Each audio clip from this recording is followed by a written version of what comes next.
Alright, so I've got a little bit of an experiment here. I'm going to try to make a country style ham. I just recently saw a video on how to make it at home, and I thought I'd give it a try. Here I have a 14-pound fresh ham, which I just trimmed and dried off a bit. I've got on a nice big piece of unwaxed butcher paper. In this bowl here I have my cure. This is 1 pound of Himalayan salt, 4.5 ounces of raw sugar, and 1 ounce of mixed peppercorns finely ground. That includes black, red, white, and green. Now all I'm going to do is take my cure and then just spread it all over this ham. In the video they went over about how a good part of the cure has to go into the hock and it has to be really pushed in deep. So I'm going to start with that.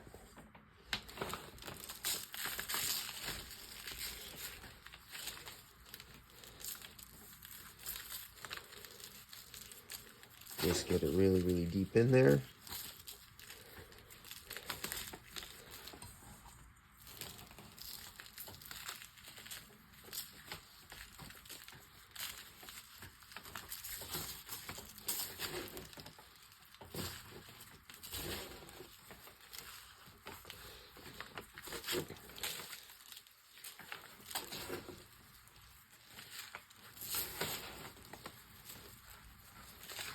Now these mix of peppercorns are really, really quite aromatic.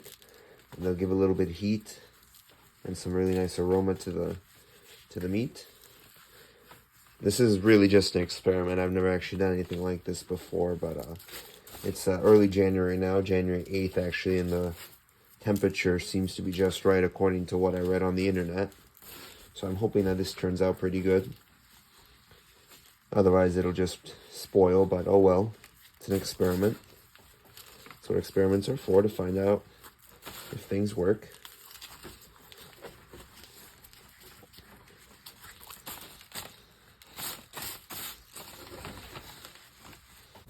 Now we're going to do the rest.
Now I'm going to tie it off.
So this ham was originally hung up in January 8th in outside in my shed where I store wood and where I smoke barbecue.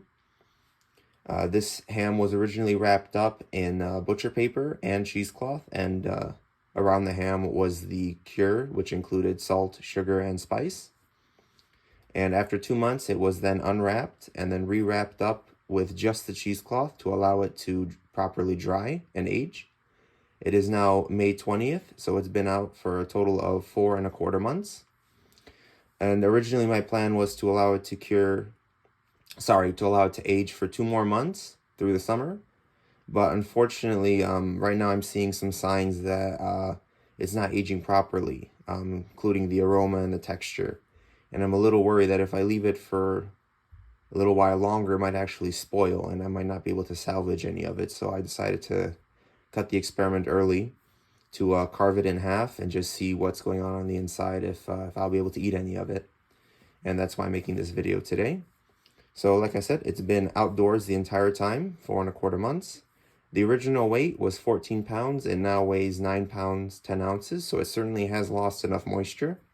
And the texture on the outside is quite good. It's just the very center, which is a tiny bit soft, that has me really worried.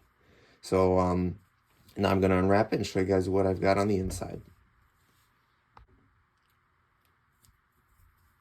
So here we have the ham. This ham has been smoked. It was cold smoked for several hours. Whenever I did any barbecue, I allowed the ham to sit out there and hang nearby so that it would collect some of the smoke flavor. That's why it's got the nice brown color. As you can see, here are the spices, mostly peppercorns. This is the backside with the skin, and it is very, very firm. There are some indentations. That's actually from the string that I use to tie up the ham and hang it up by. And there is a tiny bit of mold development. In the videos I've seen, some hams have come out completely covered in mold, white and green. So when I saw that there's a very little bit of mold development, I thought that was actually a really good sign that this ham was going to last. But unfortunately right here, it's just a little too much yield that has me worried that this ham isn't going to last. So now I'm going to take away the cloth and I'm going to carve into it. So after sawing the ham in half and cutting it open, I'm pleased to find that there's not really any mold development that I can see, not too many off colors. Unfortunately, it hasn't cured as fully as it's supposed to. So on the outside, it's quite firm, but down in the very center, it's still quite soft. Around the bone, there's a tiny bit of an off aroma. I believe that the bone itself was most likely starting to spoil. So it's a good thing I pulled it early. There's a tiny bit of yellowing on the outside towards the fat and a few small spots, but not much at all, possibly from sun exposure. So yeah, I do believe that most of this is going to be edible. Just going to need a little bit of a rinse. And I'm going to be doing a little bit of trimming. And I'm going to be making some videos pretty soon of me cooking up whatever parts of this I can, most likely most of them. So, show you what those videos look like in the future. Thank you for watching.